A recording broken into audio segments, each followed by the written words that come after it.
las leyes de incentivo, la DGI tiene que respetarlas. Si un sector está exento, pues no se le puede cobrar. Pero muchos, vamos a llamarle vivos, se aprovechan y aprovechan unos incentivos que no le corresponden. Y una de las denuncias que yo hice casi llegando al cargo es el abuso que se hacía del carnet de zona franca. Que el país, para facilitar a la zona franca, le entregaba un carnet a la zona franca para que pudieran comprar sin pagar el ITEVI.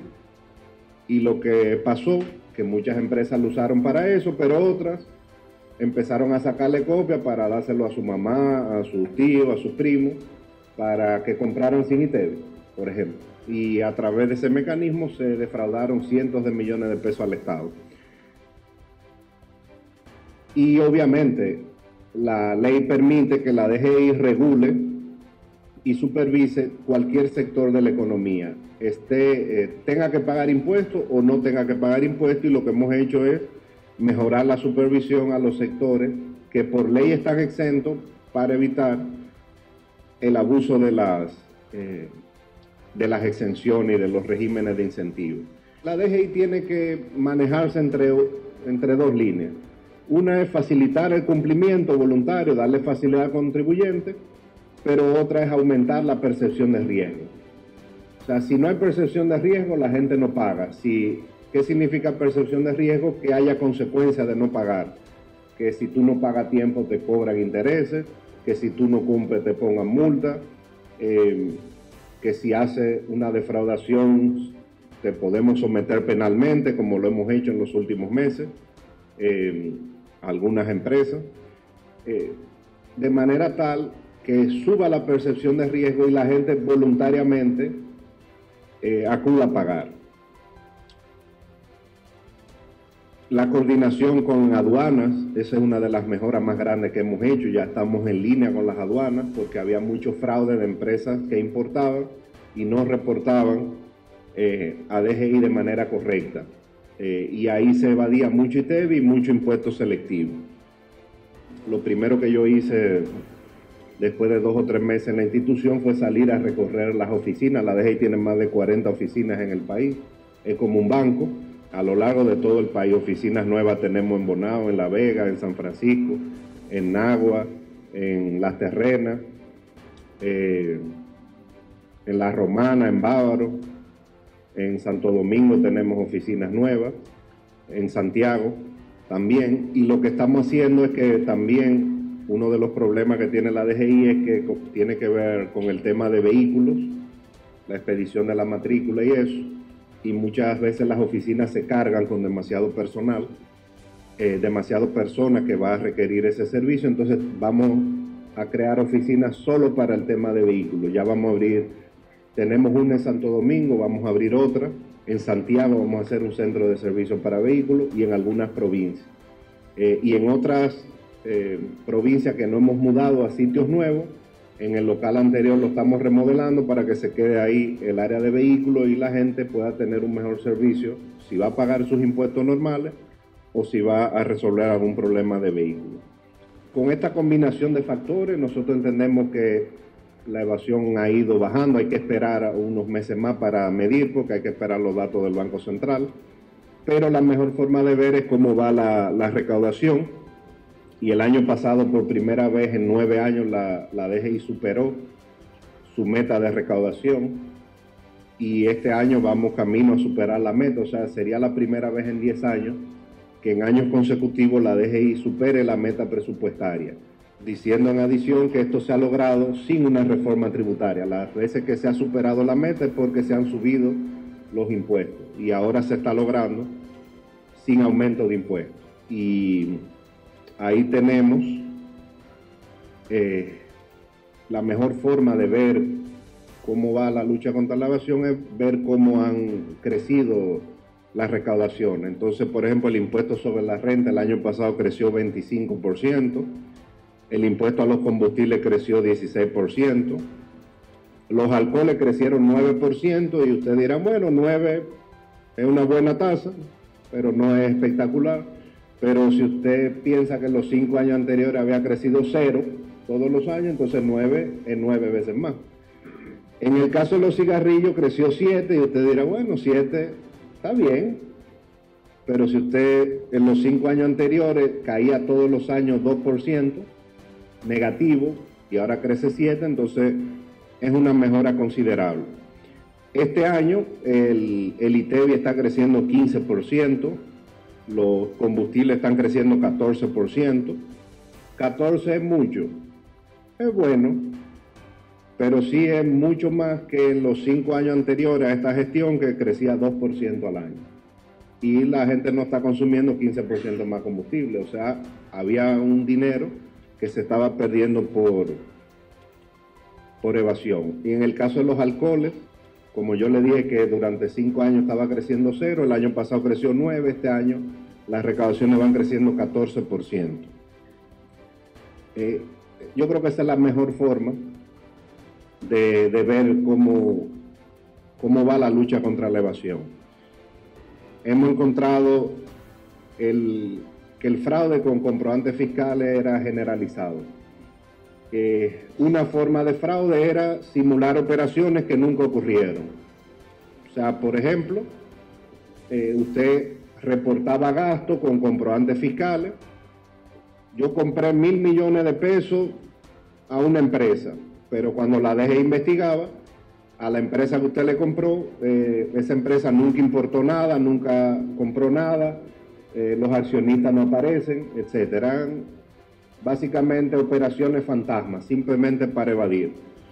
Y lo que nosotros detectamos, y ya la DGI lo había detectado antes, pero ahora estamos haciendo los cambios para evitar eso, es que había un mercado donde asesores fiscales vendían ese servicio y cobraban entre un 10 y un 40%.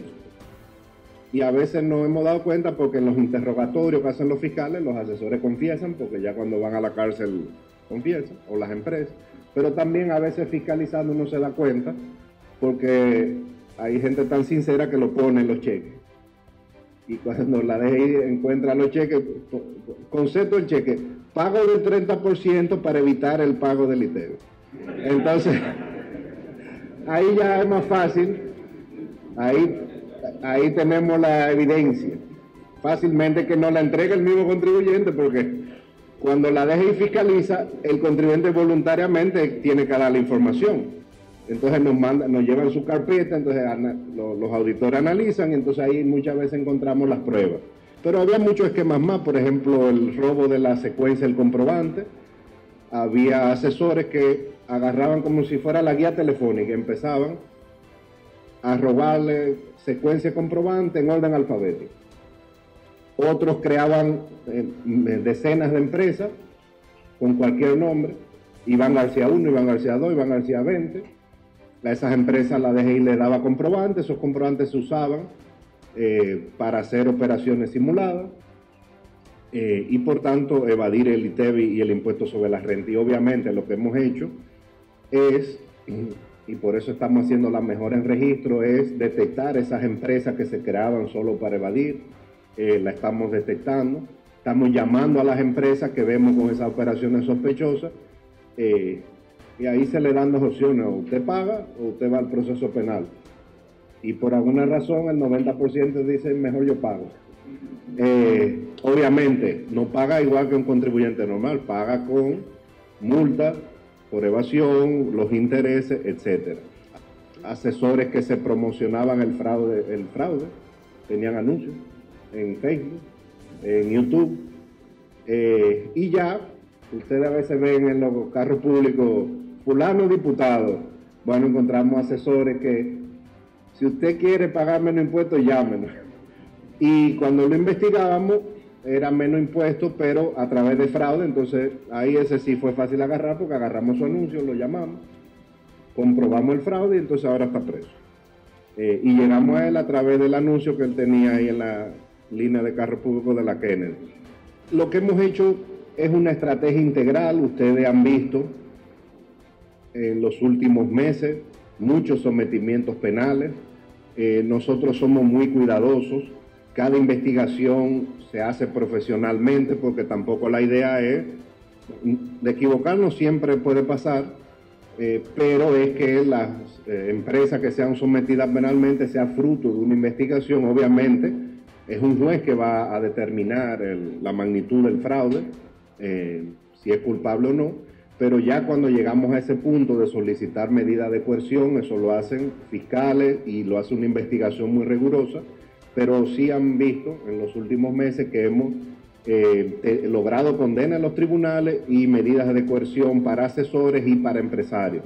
Medidas de coerción, algunos están en La Victoria, otros en Najayo, otros están en prisión domiciliaria, otros presentaciones periódicas, y también condenas de casos muy viejos que hemos retomado y se lograron las condenas. O sea, el tema penal es importante, pero lo importante es que los cambios tienen una lógica. Yo sé que hay muchos que tal vez estamos poniendo en esta etapa a trabajar más a las empresas, hemos cambiado algunas fechas, pero tienen que entender que cuando en un país la evasión de un impuesto es 50% o de otro es 60%, pues hay que tomar medidas.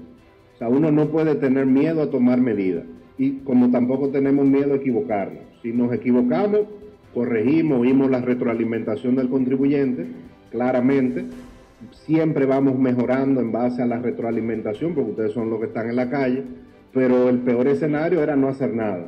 No, hay que tomar medidas, por eso cambiamos los formularios, estamos pidiendo a las empresas con las nuevas declaraciones que manden la información el día 15 para la DGI validar información en esos 5 días. O sea, los cambios sí no son simpáticos muchas veces, pero son cambios para mejorar, y cuando el sistema esté aceitado en los próximos meses, yo creo que el contribuyente los va a valorar más.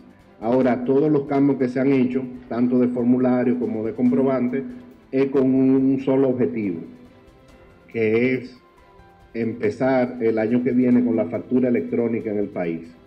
Ya, de hecho, hicimos la primera reunión, siempre se hace un piloto con 10 empresas, ya seleccionamos 10 empresas, quienes llamamos la semana pasada, para invitarlos a participar en el piloto de factura electrónica.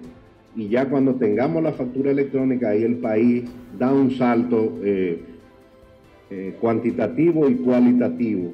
Ahí la evasión necesariamente tiene que bajar, y todos estos cambios son pensados en la factura electrónica. Otra cosa que nosotros analizamos mucho son los precedentes.